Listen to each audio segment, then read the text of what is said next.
پیارے نبی صلی اللہ علیہ وسلم جب مکے سے ہجرت کر کے مدینہ گئے، لما قدم رسول اللہ صلی اللہ علیہ وسلم المدینہ، ابن عباس کہتے ہیں کہ اللہ کے نبی جب مدینے کو ہجرت کر کے گئے، فوجد الیہود صیاما، پیارے نبی نے دیکھا مدینے کے یہودی محرم کی 10 تاریخ کو روزہ رکھتے ہیں۔ فقال لهم رسول اللہ صلی اللہ علیہ وسلم، رسول اللہ صلی اللہ علیہ وسلم نے یہودیوں سے سوال کیا، اے یہودیو، ما ھذا اليوم الذی تصومونہ فی، 10 محرم کو تم لوگ کیوں روزہ رکھتے ہو، یہ کون سا دن ہے؟ یہودیوں نے کہا ھذا یوم عظیم، یہ بہت ہی عظیم عظمت والا بہت ہی بڑا دن ہے۔ انجى اللہ موسیٰ وقومہ، اسی محرم کی 10 تاریخ کو اللہ سبحانہ وتعالیٰ نے موسیٰ اور ان کی قوم بنی اسرائیل کو نجات اور کامیابی دیا تھا۔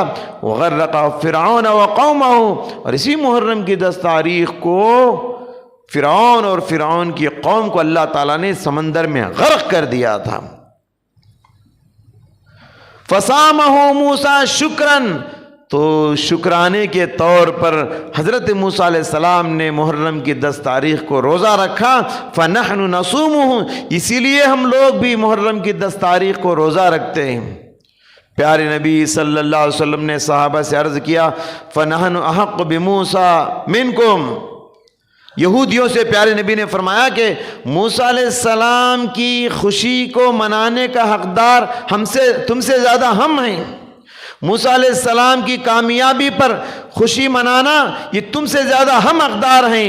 فصامہ وامر بصیامہ، پیارے نبی صلی اللہ علیہ وسلم نے خود بھی محرم کی 10 تاریخ کو روزہ رکھا اور صحابہ کو بھی روزہ رکھنے کا حکم دیا۔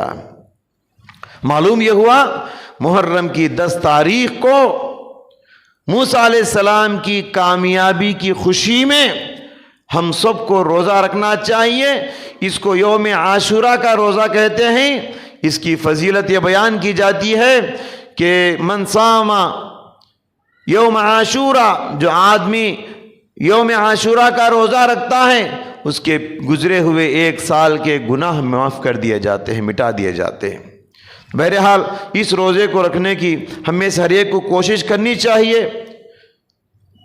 صحابہ نے عرض کیا، اللہ کے نبی محرم کی 10 تاریخ کو یہودی بھی روزہ رکھتے ہیں، ہم مسلمان بھی روزہ رکھتے ہیں، ہم دونوں میں کیا فرق ہے؟ پیارے نبی صلی اللہ علیہ وسلم نے فرمایا، لو بقیت الی قابل لاصومن التاسع، اگر میں اگلے سال زندہ رہا تو میں 9 محرم کا بھی روزہ رکھوں گا۔ تو پیارے نبی اگلے سال تو زندہ نہیں رہ سکے، لیکن پیارے نبی کی یہ خواہش کو پورا کرنا چاہیے امت محمدیہ کو۔ تو لہٰذا یوم عاشورہ کے ساتھ یہودیوں کی مخالفت کرنے کے لیے یوم عاشورہ سے 1 دن پہلے یعنی 9 اور 10 محرم کا روزہ رکھنا چاہیے۔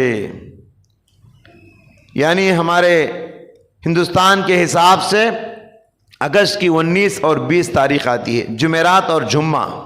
اگر جمعرات اور جمعہ آپ نہیں رکھ پائیں گے، مشکل ہے آپ کے لیے، تو جمعہ اور ہفتہ یعنی محرم 10 محرم اور 11 محرم کو رکھ لیجئے۔ یہ بھی آپ کے لیے مشکل ہے تو کم از کم 10 محرم کا روزہ تو ہم سب کو رکھنا ہے، اور موسیٰ علیہ السلام کی اس کامیابی پر ہم کو بھی روزہ رکھ کر خوشی منانا ہے۔ حضرات اسی طریقے سے دیکھیے